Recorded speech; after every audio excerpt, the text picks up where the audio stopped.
Hey guys, welcome back to Doing with Jason, woodworking for beginners. Today we're going to be talking about sandpaper. So many options, so many choices, so many flavors. Where do you begin? Well, I'm about to show you. With Jason. Okay, so today we're going to be primarily talking about disc sanding pads. I will talk about the sheet discs as well a little bit at the end of the video. Sandpaper discs have been around for ages. No, we're not going to go that far with this. Okay, so sanding discs are awesome. They work for your power sanders slash orbital sanders, which if you're not sure what sander is right for your project, go ahead and click the link right here, and I have a video about that I just made the other day. Also, I'll have it linked in the description too, so hey, check it out. So sanding discs, just like sheet sanding paper,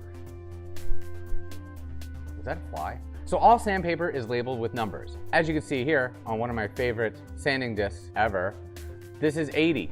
80 grit means the coarseness. The 80 is the coarse. So, they go as low as 20, 10 grit probably, I don't know, 50 grit, and keeps going all the way up to 2000 grit. The higher the number, the smoother the grit, the smoother the finish. So most of my projects and most of your projects, I would highly recommend starting with around an 80 grit sandpaper. Unless you're trying to rip bark off of a tree or you're making it really, really rustic, then maybe a 60 or 50 grit will work for you. But in most of my woodworking projects, I start off with 80 grit sandpaper. It's a nice, wholesome, good old number to start with. So after the 80 grit is all sanded nice and smooth, and you're gonna wanna go really slow, especially with an orbital sander. You're gonna wanna go 1 inch per second, and that'll leave less hooks, less of those marks that everyone really does not enjoy. And I will talk about that more in future videos. We'll just call that one a power tip. So now after the project's completely sanded down with the 80 grit, I would move on to 120. That would be my next choice. What happens then is the 120 grit sandpaper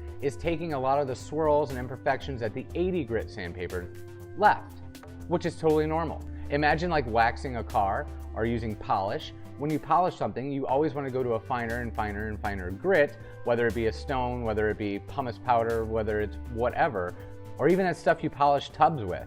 You're gonna want to just slowly step up. You're not gonna want to jump from 80 grit to 220 grit. That is the worst thing you can do, and that will ruin your project.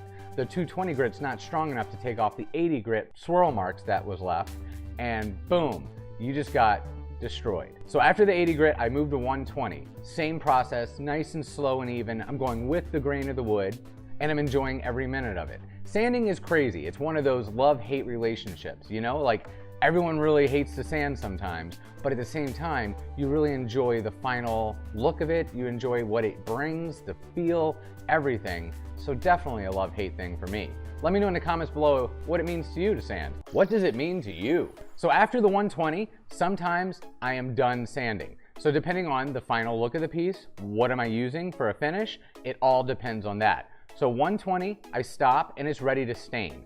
I don't like going much higher than 120. Occasionally I'll do 150 depending on the material and the wood and the stain, because that is a bug. Mosquito season is crazy out here right now. Where was I? Okay, so 120 is gonna give you the best stain absorption into the wood. If you imagine wood, it's got pores, tiny little holes, kind of like skin. Pimples! Okay, so the 120 is gonna seal off the wood nicely and smoothly, but not over seal it. What happens is if you start going to 220, 300, and then you want to stain, what's going to happen is the stain's going to go into that wood and say, nope, I'm out of here. I am not absorbing into this bad boy because it's too smooth. You close up all the pores. Going up to 220 is great and all, but if you're staining, I highly recommend not doing that. The higher the grit also affects, in the same idea, how dark your wood is going to get and how close it's going to look to that stain color that you're staining the wood. So say I stop at 120 and I buy a can of some lovely stain and I want the color of that, gun stock gray, whatever it is, it's going to look very close to the samples that they're using at the big box stores based on how much you sanded the wood. So if I stopped at 80, that stain is going to go into the wood much darker than it is at 120, if that makes any sense. So here's the same stain at 120. Here's the same stain at 80. You can see it's a slight difference. The 80 is a little darker. Now imagine if you keep going and you go to 180, it's going to get lighter. The stain is not going to absorb nearly as much into the wood and continue on from there. 320, forget about it. That stain is gonna look maybe an eighth of what it looks like on the can and what it looks like on a sample piece. So after the stain is on the project, that is when I'm done with my orbital sander for the most part, because I do have a really good Rockin' orbital sander that will sand finely enough that the top coat I can sand in between. But your normal run-of-the-mill orbital sander, I would say stop there and we go to the sheet sanding. Okay, so after you put your first coat of finish on, depending on what finish you're using, it could be urethane, it could be lacquer, pretty much any finish, waterborne types, you name it. 320 is my great go-to for in-between coats. Anything more aggressive, like 220 or 200 or whatever grits, 180, is gonna rip through that top coat, and that's very bad. You do not want that.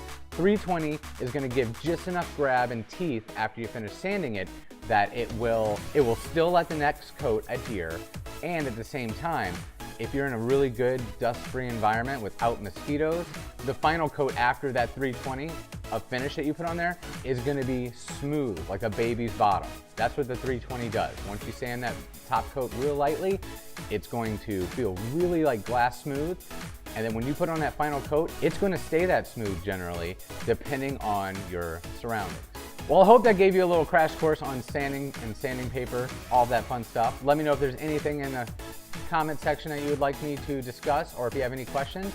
Until next time, I'm Jason with Doing It with Jason. Thank you guys for watching. We will see you later.